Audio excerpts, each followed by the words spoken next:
Gas నా తెలియలే గార్బేర్ని అయితే దేవుడా నాకు గ్యాస్ ఇంజర్సిడ్ అయితే అంటే కొంచెం చెప్పింది అది ఉదయాన్న గ్యాస్ ఉండకు ఎర్రే. నిజంగా అలాగ ఉంటుందా? దేవుడు ఏమన్నాడు? ఆది కాండంలో ఏది కామెత అంటే చెప్పట్లేదు, ఏది కామెత అంటే ఆదామునామా నువ్వు కష్టపడి చెమటోడిస్తేనే కానీ నువ్వు తినవు గామెతను. అంటే ప్రతి ఒక్కరూ కష్టపడి పని చేయాలి గామెతను. దేవుడు బద్ధకానికి ఏంటంటారు ప్రోత్సహించడు. దేవుడు కష్టపడి పని చేయు తిను గామెతను. ఎందుకంటే దేవుడు పని గలవాడు. 6 దినాలు కష్టపడి పని చేశాడు కాబట్టి పని గురించి ఇప్పుడు బ్రతుకిచ్చిన దేవుడు ఎలా బ్రతకాలో నేర్పించడా కదా? ఏది కామిత కనాన్సలో ఆనింకరం ఆగారి బెర్ని అయితే గ్యాస్ కరం పంగిరైతే గ్యాస్ డకోలు వాళ్ళు బయట ఎంత ట్రోల్ చేస్తున్నారంటే యూట్యూబ్లో చూస్తే కానీ ఓపెన్ చేస్తే ఇంతంత కాదు, బూతులు నానా బూతులు, కామెంట్లు చూస్తే ఒక్కలాగా ఉండవు. అంటే చూడు దేవునికి ఎంత అవమానంగా ఉంటుంది. కొంతమంది ఏంటంటే దశమా భాగం గురించి ట్రోలింగ్, అది కూడా ఒకడేమంటారు దశమా భాగం మొత్తం పంగేరాయి గామెతాను. వీళ్ళు ఎలా ట్రోల్ చేస్తున్నారంటే కానీ పాస్టర్ నుంచి అందరూ ఈ దశమా భాగం కోసమే బ్రతుకుతున్నారు గామగాలో ట్రోలింగ్. నిజంగా దశమా భాగం ఎవరికి ఇచ్చారు పోనీ తెలుసా? నాకు కంపెనీలో ఉండేటప్పుడు కూడా ఇవే అడుగుతుంటారు ఎప్పుడునో. ఒక పక్క గొప్పలు ఏంటంటే కావాలన్నా ఇస్తే గెలికించి ఎర దశమా భాగం మీరేట బాబోయ్ దశమా భాగం తీసుకుంటారు. నిజంగా దశమా భాగం ఎవరికి ఇచ్చారు? పాత నిబంధనలు తెలుసు కదా, 12 గోత్రములు అయితే ఆస్తి పంపకాలు 11 గోత్రములకి వెళ్తాయి అన్నమాట. సిమ్యోను, యూదా, ఎఫ్రాయిము అలా వెళ్తే ఒక్క లేవి గోత్రంకి ఆస్తి పంపకం అవ్వదు. ఎందుకంటే వాళ్ళు ఓన్లీ గుడారములో మాత్రమే ఉండాలి. వాళ్ళు దేవుని సేవ మాత్రమే చేయాలి. ఇప్పుడు అందరూ బారాబంజీరాంజనేన్ బోతిం బైబిల్ నోపలింగ్ అయితే ధర్మశాస్త్రం యాజకులు వీళ్ళందరూ అందుకనే లేవి గోత్రానికి మాత్రమే ఓన్లీ గుడారంలో డక్కుతుంది. అంటే దేవుని మందిరంలో వాళ్ళు మాత్రమే పనిచేస్తారు. వాక్యం చెప్పడం అయినా ఏదైనా యాజక ధర్మం అవన్నీ లేవీయులు తీసుకుంటారు. అది కానీ మరి కొత్త నిబంధనలోనూ ఎలాగుంటుందంటే అది ఇష్టపూర్వకంగా ఇవ్వాలి, సనుక్కోకూడదు గామెతను. కానీ ఇది కూడా ట్రోల్ చేస్తున్నారు, మనం తెలుసుకోవాలి ఇవన్నీ. మరి కొంతమంది అంటే ఒక పాట విన్నాను, అది ఒకతనట జ్యేష్ఠపుత్రుడు ఇవ్వమని అడుగుతాడట. జ్యేష్ఠపుత్రుడు అంటే మొదటి కుమారుడు దేవుని కోసం అర్పించగామితాను. అయితే అవి మరికరంగా వాళ్ళది మరి అంచెలో ఇవ్వాలంటే అంచెలో ఇవ్వంటే పెళ్ళి కోసం అట. పాస్ట్ ఉన్న పెళ్ళి చెప్పగామితాం కదా. చూడు అవి కూడా ట్రోలింగ్, దేవునికి అవమానకరంగా. ఎందుకంటే మనిషి చేస్తున్న ప్రతి పాపానికి దేవునికి నిందలు. అంతెందుకు మళ్ళీ ఎంత గమతాదు కదా, ఆ దొంగ క్రైస్తవులు ఆకాశగొంగం బైబిల్ అండకు వ్యభిచారం చేయొద్దని బైబిల్ ఉంది. ఒకరినొకరు ప్రేమించుకోండి గామగాలి బైబిల్ లేండకు, ఒకరినొకరు సహించుకోండి కానీ బైబిల్ లేండకు. మీకోసం తెలుసా బయట నేంతం గమనించి అంటే క్రైస్తవులు అంటే ప్రేమ స్వరూపులు గమనకు. దాన్ని కూడా అవమానం ఎవరికి? దేవునికి. మనం సరిగా ఉండకపోతే మరి దేవునికి అవమానం కాదా? ఆలోచించండి. అదే గామితను అనమాట. రోమాపత్రిక 2వ అధ్యాయం 24వ వచనంలో ఉంటుంది. రోమాపత్రిక 2వ అధ్యాయం 24వ వచనం. వ్రాయబడిన ప్రకారము మిమ్మును బట్టియే కదా దేవుని నామము అన్యజనుల మధ్యను దూషింపబడుచున్నది. గమ్యత ఎవరి మధ్యన? అన్యజనుల మధ్యన.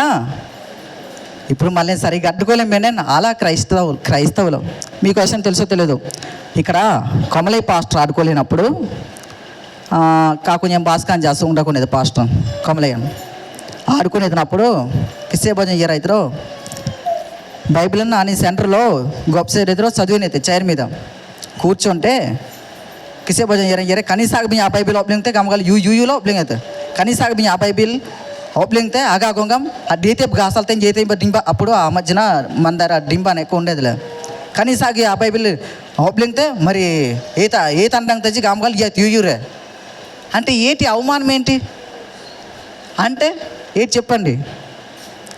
తప్పు ఎవరిది? తప్పు మనిషిది అని కరెక్టే. బైబిల్ లేంగ్ నాతే జొబ్లింగ్ అయితే ఆగాగం మొబ్లింగ్ అయితే ఎందుకు ఆగాగం? మీరు తాగితే మత్తులు అయిపోతారు, దేవుణ్ణి మర్చిపోతారు, పరలోకాన్ని చేరుకోలేరు, నరకానికి వెళ్ళిపోతారు అనుకోని కదా.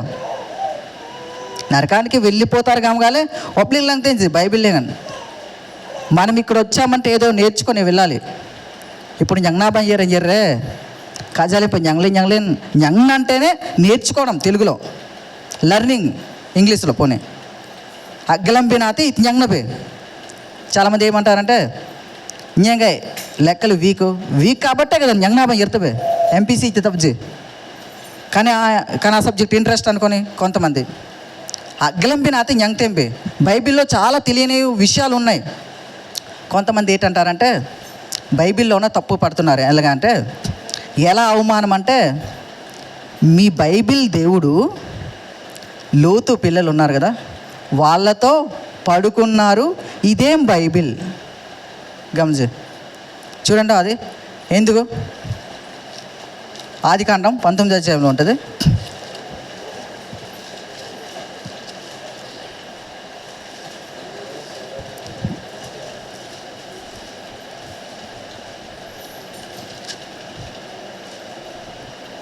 ఆదికాండం 19వ అధ్యాయం 31వ వచనం నుంచి చదవండి. మీకు సందర్భం తెలుసు కదా. సొదొమ గొమొర్రా సొసైటీ గామెతన్ పట్నం.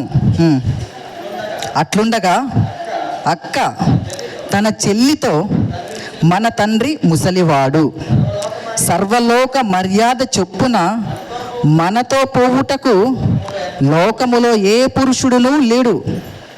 అంటే ఏతే ఒకటి అయితే రాంగ్ ఇన్ఫర్మేషన్ తీయతాను పోతే అక్కన్ ఆయనామం అమ్మీ మరి మొత్తం ప్రపంచం మొత్తం క్లియర్లేదు కదా, మన ఇద్దరమే ఉన్నాము, మరి పిల్లలు కనాలి కదా, కాబట్టి తండ్రితో పోదాం గామెతను అంటే దేవుడు చెప్పాడా పోనీ ఆయనగా.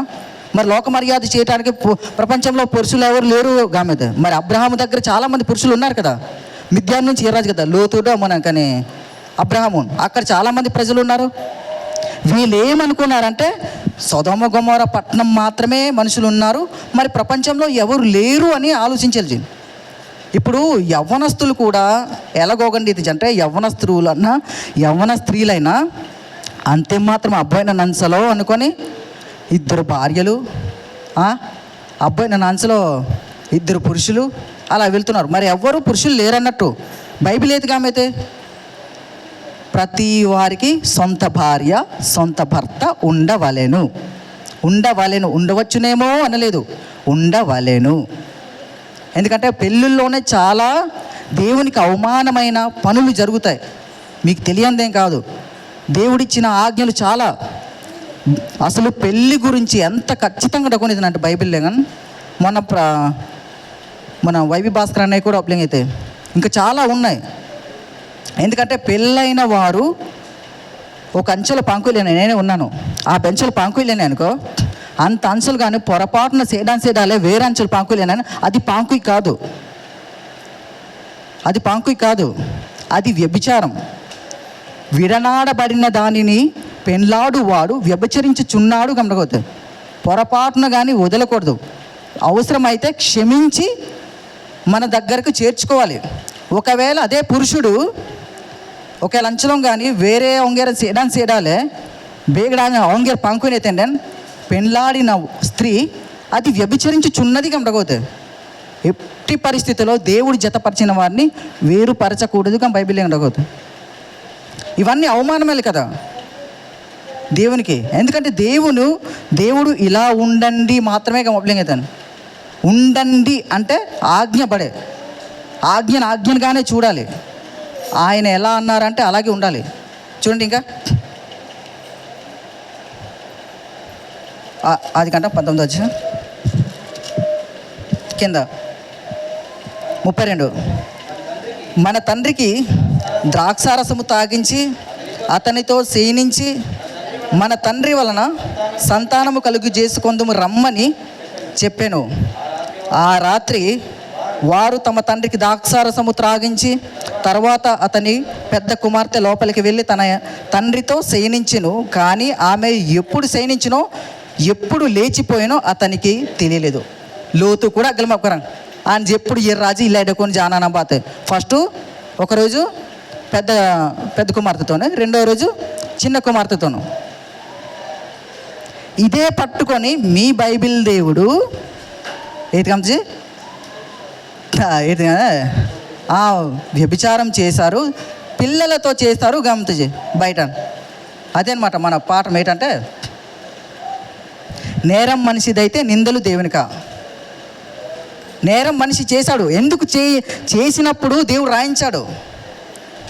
ఇప్పుడు న్యూస్లోన ఒక వార్త వార్త ఎంత ఏరైతుందంటే ఒక తల్లి ఓసం పని కూడా నిన్న వచ్చింది ఒక వార్త. ఏంటంటే ఒక తల్లి అట తన 2 పిల్లలను చంపి తన అక్రమ సంబంధాన్ని నిలబెట్టుకోవడానికి 2 పిల్లల్ని చంపేసింది. అక్రమ సంబంధం. ఇంకొకరేమో చాలామంది డ్రమ్ములను తోసేస్తున్నారు. అంటే ఇవన్నీ చెప్తున్నారు ఎందుకు? ఇలా చెయ్యమని చూపిస్తున్నారా? లేదు కదా. నేర్చుకోండి గమగాలే ఒబ్లింగ్లు అంతే, నేర్చుకోండి ఒబ్లింగ్లు అంతే. కానీ అలా చేయమనట్లేదు కదా. మీకు తెలియదు కదా ఒక సినిమా మగధీరాలోన, నాకు దక్కనిది ఎవరికి దక్కనివ్వను. అదే చాలామంది రూల్ ఫాలో అవుతున్నారు. కొన్ని ఆన్సర్లు నాకు దక్కట్లేదు కాబట్టి నేను అమ్మాయిని చంపేస్తాను, లేకపోతే నేనే చనిపోతాను. ఎందుకు?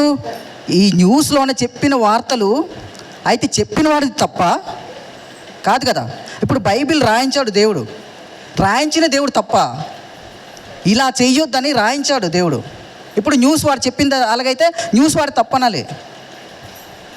కొరింథీ మొదటి పత్రిక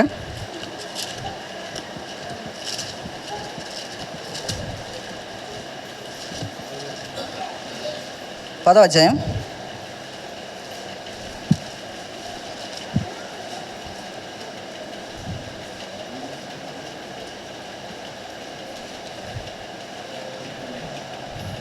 10వ వచనం 11 చదువును. ఈ సంగతులు దృష్టాంతములుగా సంభవించి యుగాంతమందున్న మనకు బుద్ధి కలుగుటకై వ్రాయబడెను. మనకి బుద్ధి కలగాలి. ఇవన్నీ ఎందుకు రాయించాడు? వాళ్ళు తప్పు చేశారు, మీరు తప్పు చెయ్యొద్దు గమలే. కానీ ఆయన జబ్బిడీది గమలే. ఇక్కడ చాలామంది ఏమంటారంటే బయట కూడా, నేను చేసిన కంపెనీలో అయితే అలాగే ఎప్పుడు ఏదో ఒక డౌట్లు కావాలనే వచ్చి గెలికేవారు. బైబిల్లోన తల్లితో పిల్లలతోనూ వ్యభిచారం చేశాడు. ఇంకా దావీదు దగ్గరకు వస్తే అబ్సలోము, అదే ఏంటది తామారు, బెత్షెబా, యూరియా భార్య, ఆయనకి గిరైతే గామగాలే గామతజే. ఇలాంటి చిన్న చిన్న తప్పులు అది ఎవరు చేశారు? దేవుడు చేయలేదు, మనుషులు చేసినవి ఓపెనింగ్ అయితే ఇప్పుడు మనకి రాయించాడు. ఇలా వారు ఎంత భక్తులైనప్పటికీ తప్పు చేసినప్పటికీ నేను వాళ్ళని వదలలేదు, క్షమించలేదు, కొట్టాను అన్నట్టు ఓపెనింగ్ అయితే. మీరు కూడా తప్పు చేస్తే నేను వదలను మిమ్మల్ని గామెతాను. దేవుడు తప్పులు చేయడు, మనుషులు తప్పులు చేస్తారు. చాలామంది ఏది గమనించి అంటే నా దగ్గర కూడా దేవుడు మంచోడే కృప, కానీ మనుషులే చెడ్డోళ్ళు, క్రైస్తవులు చెడ్డోళ్ళు చాలామంది గమనిత. నేను చాలా షాక్ అయ్యాను దాన్ని. క్రైస్తవులుగా మనం క్రీస్తును ధరించుకున్న మనం క్రీస్తును పోలి నడుచుకోవాలి. ఆయన ప్రేమించాలి, ఆయన క్షమించాలి, ఆయనలా ఆదరించాలి, ఆయనలా సహాయం చేయాలి, ఎదుటి వారికి మేలు చేయాలి, కీడు చేసిన వారిని సహితం క్షమించాలి. కీడుకు ప్రతి కీడు చెయ్యకు గామెతే, మేలు చేత కీడును జయించు గామెతే. వాళ్ళకి మేలు చేస్తూ ఉండు. మేలు చేస్తూ ఉంటే ఆటోమేటిక్గా ఆయన జీన మారైతేజీ కీడు గామెతే. ప్రేమ కొన్ని పాపాలను కప్పును గమతే. క్రైస్తవులుగా మనం ఏం చేయాలంటే ఇవన్నీ చేయాలి. లేకపోతే ఏది గమచి ఆంబేనా బోయ్ ఆడుకోలేనంటే సమ్మానం అకీతాన్యం పెడితే ఇవన్నీ దేవునికి అవమానం. బయట ఇప్పటి వరకు నేను ఇక్కడ నుంచి వచ్చే కానీ ఇక్కడ ఉంటూనే ఉన్న పరిస్థితిని చూశాను. ఏంటంటే మళ్ళీ అలా డోసాత్ ఏది అన్యజనుల మధ్య నా నామము దూషింపబడుచున్నది అంటే నేనైతే ఒకటి గమనించాను. కొత్తగా అయితే నా విశ్వాసీతగా మీద అంటే కానీ నీ అప్పుడు నుంచి దక్కునైతే ఏతేగై గాజల్నైతే నేతేగై జంపు అనైతే నేతేగై గామైతాను అజీ అవిశ్వాసీతగా మీద అంటే కొన్ని అమ్మర వాక్యం చదివి అయితే కున్న అమ్మర సంఘం పెద్ద దక్కునైతే కున్న అని నేత మర్చనైతే కావుతాను కున్న జీ అగ్లంత నామర్రా వాక్యం నోబ్లింత నామర అయితే కావుతాను కొన్ని వాక్యం నోబ్లింగ్ అయితే కానీ అమ్మారే నేతే అంతినైతే గామైతాను వాక్యం నాగలం తెంజామర అయితే గమనించంటే కొన్ని ఆపాస్టులు డకైతే వాక్యం నోబ్లింగ్ అయితే కానీ ఒకరినొకరు ఒకరిపోతే ఒకరు అంటే కొత్తగా వచ్చిన విశ్వాస అయితే కామితే మున్నామం దోశ అయితే అప్పటి నుంచి ఆడుకుని అయితే నా విశ్వాసాలు కానీ మరే కామితాను అప్పటి నుంచి ఆడుకుని నా విశ్వాస అయితే కామితే కానీ బైబిల్ నాసు అయితే నమ్మరం ఒక కామితాను బైబిల్ నాసు అయితే నా కానీ అవబ్లింత నమ్మరు అయితే కామితే పాస్టర్ నామకి అయితే తోసాను అంటే ఒకరినొకరు. కానీ మనమందరం పోతే అన్యజనుల మధ్య దూషింపబడుతున్నాం. మనం దేవుణ్ణి దూషింపబడుతున్నారు. మనం తప్పు చేసిన ప్రతీదీ జౌమాన క్రైస్తవులు. మొన్న నేను రూమ్లో ఉండేటప్పుడు ఆపోజిట్ రూమ్లో ఒక చెల్లి వచ్చింది. ఆపోజిట్ రూమ్ చెల్లి వచ్చి కానీ జస్ట్ అది లవరో ఏటో తెలియదు నాకు, మామూలు ఉంటున్నారు, లివింగ్ రిలేషన్ ఏదో అంటారు మేబీ అనుకుంటున్నాను. అయితే బాగానే చూసుకుంటున్నాడు కానీ అంత అంచలేదు కామేదంటే తొక్క ఈడేం క్రైస్తవుడు, అసలు క్రైస్తవులు అంటేనే పడదు నాకు, అసలు నేనే గొప్పోడు నేనే మంచోడు అన్నట్టు చెప్పుకుంటున్నాడు ఈడు గమైతే అంటే నాకు బయటికి వెళ్ళి ఏదో అందాం అనుకున్నాను కానీ బడి ఇక్కడ గమనించేలా ఎందుకురా బాబోయ్ అనిపించింది. అలాగని చెప్పకపోతే బాగోదేమో అని ఒక పక్క మనసు గుచ్చుకుంటుంది. అసమాన క్రైస్తవులు వీళ్ళే గొప్పోళ్ళు అన్నట్టు బెన్నైతే కాదు. చూడు ఇవన్నీ ఎవరు దేవుని నామానికి దూషణ వస్తుంది. మనం చేసిన తప్పులకి మనం మంచిగా ఉంటే దేవుడు సంతోషిస్తాడు. అదే కాదు 99 మార్పు లేని నీతిమంతుల కన్నా ఒక్క పాపి మారు మనస్సు పొందుట నాకు ఇష్టం. మనం మారాలి ఎప్పటికైనా. ఎందుకు మారాలంటే పరలోకానికి వెళ్ళాలి. జాన్సన్ విక్టర్ అన్నయ్య ఒక మాట గామైతే నాకు అది మైండ్లో ఇప్పటికీ గుర్తుంది. నేను చనిపోయాక పరలోకం వెళ్తానో వెళ్ళను నాకు తెలియదు కానీ దేవుని మాత్రం ఎలాగైనా ఇల్లు చూడాలి, నా తండ్రి ఇల్లు చూడాలి. ఆయన నా తండ్రి, ఆత్మలకు తండ్రి, ఆయన దగ్గరికి ఎలాగైనా వెళ్ళాలి, ఆయన కలవాలి అనుకుని గామైతే నాకు చాలా బాగా నచ్చింది ఆ మాట. పరలోకము ఏదే ఇది శాంపుల్, ఇది జస్ట్ భూమి మీద ఈ భూమి ఇంత అద్భుతంగా ఉన్నప్పుడు ఏది గామైతే హెబ్రీ పత్రిక 11వ అధ్యాయం దేనికి శిల్పియు నిర్మాణకుడు చూపించాల పోనీ సరేలే. హెబ్రీ పత్రిక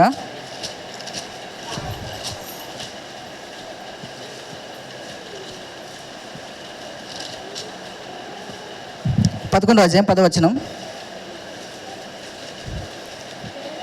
ఏలయనగా దేవుడు దేనికి శిల్పియు నిర్మాణకుడై ఉన్నాడో ఆ పునాదులు గల ఆ పట్టణము కొరకు అబ్రహాము ఎదురు చూచుచుండెను. దేనికి శిల్పి? ఈ భూమి, ఈ సూర్యుడు, చందమామ, ఇవన్నీ శిల్పి. దేనికి శిల్పి అయి నిర్మాణకుడై ఉన్నాడో ఆ పునాదులు గల పట్టణం అంటే పరలోకం. ఆ పరలోకం గురించి ఎదురు చూస్తున్నారట. నిజంగా హైలైట్గా మేఘలేజ్ కదా, వాళ్ళు 800, 900 సంవత్సరాలు మేఘలే తప్పు లేకుండా బ్రతికారు. నిజంగా మనం కూడా 800, 900 సంవత్సరాలు మేఘలైన ఎన్ని తప్పులు చేసి ఉంటాం చూడు. నిజంగా సూపర్ కదా, దేవుడు తగ్గించాడు ఆయుష్. 120 దాకా తీసుకెళ్ళిపోయాడు. మోషే దగ్గరకు వచ్చేసరికి దేవా మా దినములు ఏంటి గామైతే మీ దినములు అధిక బలం ఉన్నాయా 80, 90, 60, 70, 80 సంవత్సరాలు గామైతాను. ఆఖరికి కొత్త నిబంధన వచ్చేసరికి మీరు ఆవిరి వంటి వారు, గడ్డి పువ్వులు వంటి వారు. చాలా తగ్గించారు కదా. ఎప్పుడు పోతామో తెలీదు. ఈ ఎప్పుడు పోతామో అనేది టూ వేస్ ఉన్నాయి. మళ్ళీ ఇక్కడ కొంతమంది ఏతకు మోగండి అంటే రేపు చనిపోతాం కాబట్టి ఎంజాయ్ చేయి, అదొక టైపు. రేపు చనిపోతాం కాబట్టి ఇప్పుడే నీతిగా ఉండు, ఇదొక టైపు. నువ్వు ఏది ఎంచుకుంటావు? రేపు చనిపోతాం కాబట్టి రేపు బ్రతుకు లేదన్నోడు మాత్రం ఖచ్చితంగా ఉంటుంది తీర్పు. వీడికైనా తీర్పు ఉంటుంది. రేపు చనిపోతాం కాబట్టి ఇప్పుడే మంచిగా ఉండు, ఇప్పుడే జాగ్రత్తగా ఉండు, దేవునిలోకి ఎదుగు, దేవుని వెళ్ళి చూడాలి, దేవుని అవమానకరమైన పనులు చేయకూడదు. ఆయనకు అవమానకరమైన పనులు చేయకూడదు. మంచి పనులు చేయి. సరే పోనీ నీకు నీ థింకింగ్లో ఉంది దేవుడు లేడు అనుకున్నావు, సరే అనుకో. పోనీ మంచికైనా మేఘలే, నీ కుటుంబమైనా మేలుకే కదా అనుకున్నావు. పోనీ దేవుడు లేడు అనుకున్నావు, సరే పోనీ మంచిగా మేఘలే, నీకే యూజ్ కదా. నీ కుటుంబం మీరు మారితే నాకేం వచ్చే లాభం లేదు. కానీ దేవుడు సంతోషాన్ని కోరుకుంటే మారండి. లేదు మారనంటే దేవుడు 3rd డిగ్రీ చూపిస్తాడు, తెలుసు కదా. పోలీస్ నుంచి ఎంగా వాళ్ళతో అన్నప్పుడు ఏమైతే నేను అప్పాయి చెప్తా. అలాగే దేవుడు కూడా శరీరాలు ఇచ్చి మరీ కుమ్మేవాడు. ఎక్కడ చనిపోయినా ఆయనకు అవమానం అనిపించేలా బ్రతకూడదు. నేనైనా మీరైనా ఎవరైనా లేదు అవమానంగా బ్రతుకుతానంటే అది మీ చేతిలో ఉంది. ఎందుకంటే ద్వితీయోపదేశకాండంలో ఉంటుంది, తాతోగం 30:15 చూడుము, నీ ఎదుట మేలును కీడును జీవమును మరణమును ఉంచి ఉన్నాను, ఎంచుకో. నీవు దేవునికి అవమానకరంగా బ్రతుకుతానంటే అది నీ చేతుల్లో ఉంది. దేవునికి హెచ్చించేలా బ్రతుకుతానంటే అది నీ చేతిలో ఉంది. ప్రార్థన చేసుకుందాం. మమ్మల్ని ఆత్మికులుగా ప్రేమించిన మా ప్రియ పరలోకపు తండ్రి, ఈ భూమి మీద మేము ఎలా బ్రతుకుతున్నామో తండ్రి, నీకు అవమానకరంగా బ్రతుకుతున్నామో లేదో, నిన్ను మహిమపరిచే పిల్లలుగా మేము బ్రతుకుతున్నామో తండ్రి మీకు తెలుసు. తండ్రి, హృదయాంతరంగములో పరిశీలించిన దేవుడా, మా హృదయాన్ని పరిశీలించి నీ యొక్క మాటలను వాటి ప్రకారం జీవించే కృపను మాకు అందరికీ దయచేయండి. ప్రతి ఒక్కరిలోనూ ప్రేమ, సహనం, ఓర్పు కలిగి జీవించడానికి కృప చూపించండి, సహాయం చేయండి. తండ్రి, విన్న వాక్యము నిష్ప్రయోజనం కాకుండా తండ్రి ఫలింపజేయండి. 30 దంతలుగాను 60 దంతలుగాను 100 దంతలుగాను ఫలింపజేయండి. తండ్రి, విని విడిచిపెట్టకుండా వారి హృదయాలలో ఉంచండి తండ్రి. దేవా, అలాగే ప్రతి ఒక్క వచ్చిన కుటుంబాలను తండ్రి దీవించి ఆశీర్వదించండి తండ్రి. వారి యొక్క కుటుంబాలలో కలహములు, క్రోధములు, అసూయ, పగలు ఉంటే తండ్రి వారి కుటుంబాలలో శాంతిని, సమాధానాన్ని అనుగ్రహించండి. ప్రేమ కలిగి జీవించడానికి కృప చూపించండి తండ్రి. నీ యందు భయము, భక్తి కలిగి జీవించడానికి ప్రతి ఒక్కరూ మా యొక్క హృదయాలలో నింపమని అడుగుతున్నాం తండ్రి. మీరే మాకు సహాయం చేయమని అడుగుతూ ఇచ్చిన ప్రార్థనని ప్రియకుమారైన యేసుక్రీస్తు నామమున అడిగి వేడుకొంచున్నాను తండ్రి. ఆమేన్. టైం ఎక్కువ అయితే క్షమించండి.